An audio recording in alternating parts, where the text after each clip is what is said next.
Bismillahirrahmanirrahim. Assalamualaikum warahmatullahi wabarakatuh. Gimana kabar kalian semua? Semoga dalam kondisi sehat dan selalu bahagia. Sebelum kita mulai pembelajaran, perkenalkan dulu, saya Ibu Nani Nuraini yang akan belajar bersama kalian tentang agribisnis tanaman sayuran selama 1 tahun ke depan. Semoga kita bisa bekerja sama dan semoga pandemi ini cepat berlalu sehingga kita bisa bertatap muka dan saya lebih banyak mengenal kalian. Untuk pertemuan kali ini kita akan membahas tentang KD1, yaitu menganalisis ruang lingkup, karakteristik, dan persyaratan tumbuh tanaman sayuran. Tetapi untuk kali ini kita akan bahas tentang ruang lingkup dan karakteristik tanaman sayuran. Untuk persyaratan tumbuh, insya Allah kita bahas minggu depan. Di sini dalam ruang lingkup dan karakteristik tanaman sayuran, setelah kalian mempelajarinya, setelah kalian berdiskusi, maka diharapkan kalian mampu mengelompokkan tanaman sayuran berdasarkan bagian yang dikonsumsi dan ketinggian tempat tumbuhnya, serta memahami karakteristik beberapa tanaman sayuran. Kemudian mari kita lanjutkan ke ruang lingkup.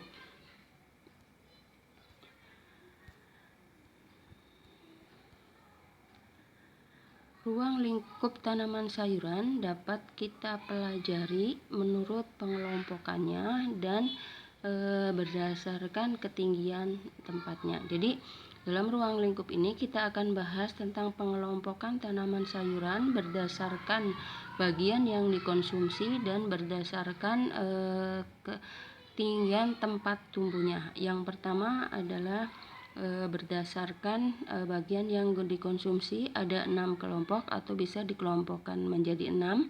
Yang pertama adalah sayuran buah. Tentunya kalau sayuran buah berarti adalah sayuran yang dikonsumsi bagian buahnya. Contohnya adalah tomat, cabai, terong, timun, dan lain-lain. Kemudian yang kedua adalah sayuran daun. Di sini bagian daun yang ada atau bagian umumnya adalah atau lebih dominan adalah bagian daun yang dikonsumsi. Contohnya adalah sawi, bayam, kangkung. Kemudian yang ketiga adalah sayuran batang. Di sini bagian batang yang dikonsumsi, ya. Contohnya adalah rebung bambu atau bung kalau orang sini mengatakan. Kemudian asparagus. Semoga kalian sudah tahu apa itu sayuran asparagus. Kemudian yang keempat adalah sayuran umbi. Di sini tentu saja bagian umbi yang kita konsumsi.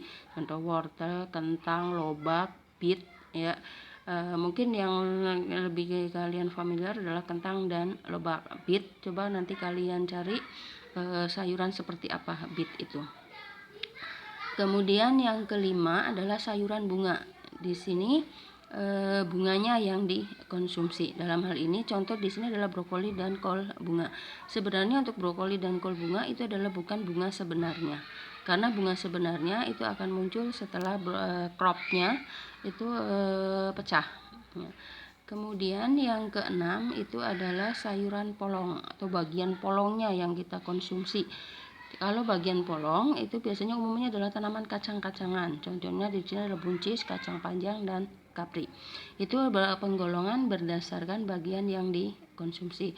Sedangkan penggolongan berdasarkan habitatnya atau ketinggian tempat tumbuhnya itu digolongkan menjadi 3. Yang pertama adalah sayuran dataran tinggi, tentunya adalah sayuran yang tumbuh optimal di dataran tinggi. Contoh misalkan di Lembang, kemudian di Majalengka itu adalah termasuk yang dataran tinggi. Di Di sini contohnya adalah wortel, lobak, kubis atau kol, brokoli, dan kentang.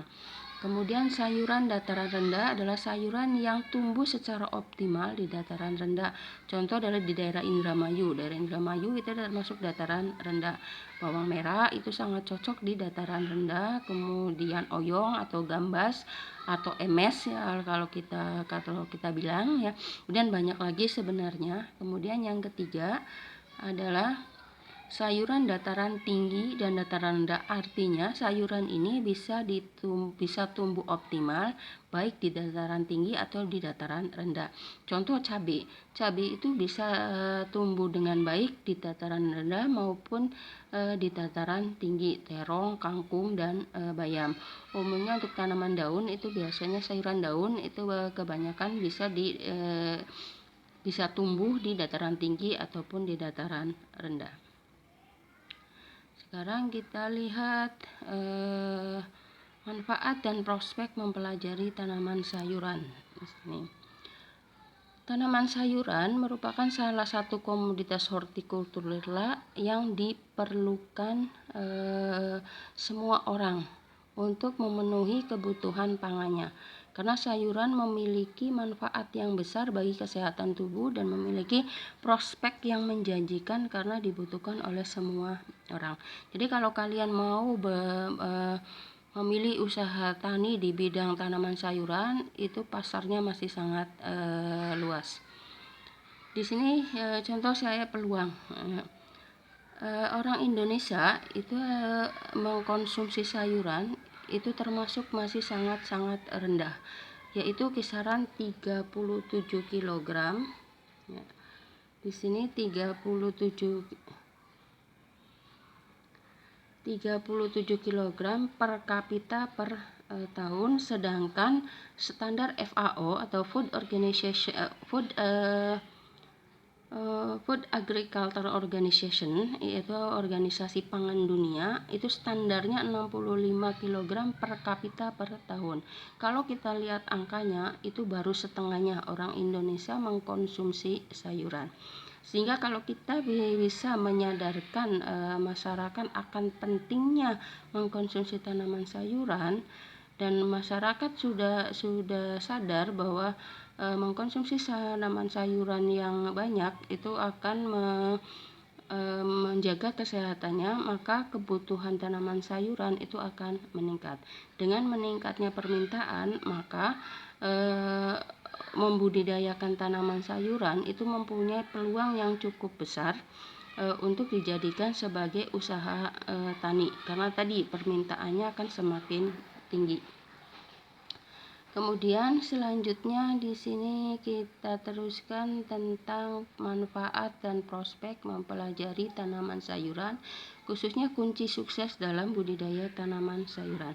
Di sini ada beberapa hal yang harus diperhatikan untuk budidaya tanaman sayuran. Yang pertama adalah pemilihan bibit yang berkualitas.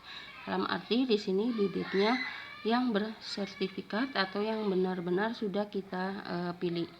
Kemudian yang kedua adalah pupuk atau pemupukan. Pemupukannya harus berimbang. Apa yang dimaksud berimbang di sini?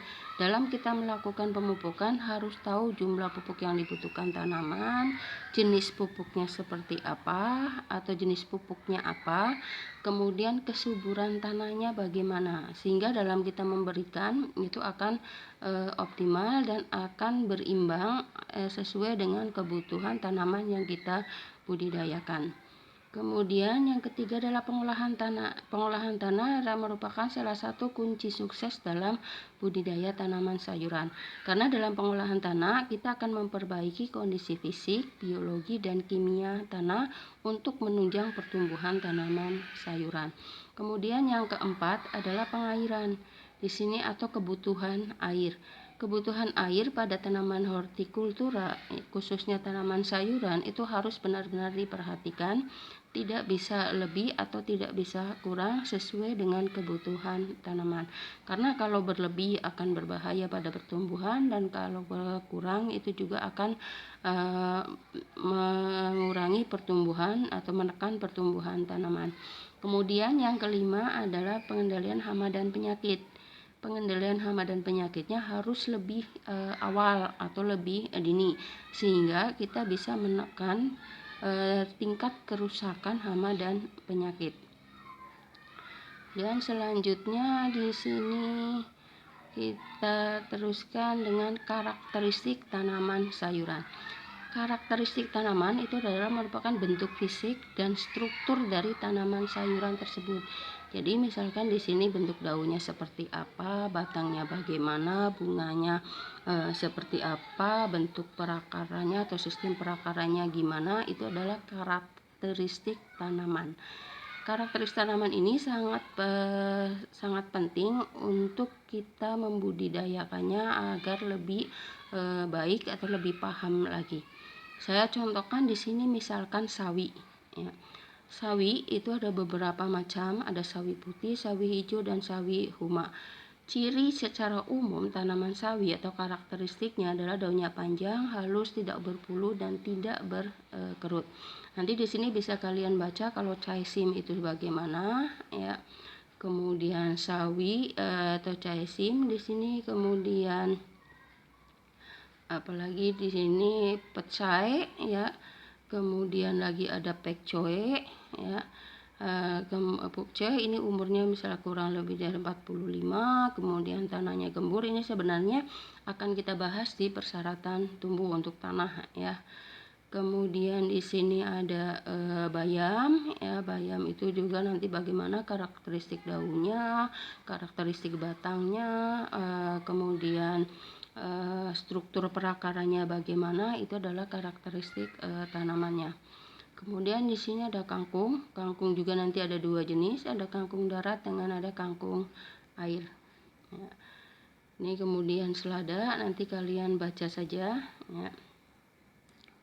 Kemudian katuk, kemudian seledri. Ya, di sini ada bawang daun.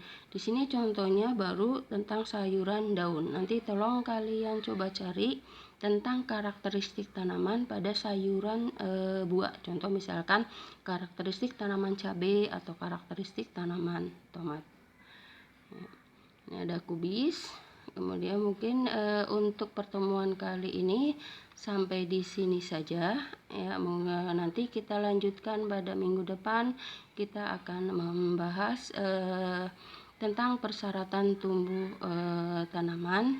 Jangan lupa bahagia. Wabillahi taufiq wal hidayah. Wassalamualaikum warahmatullahi wabarakatuh.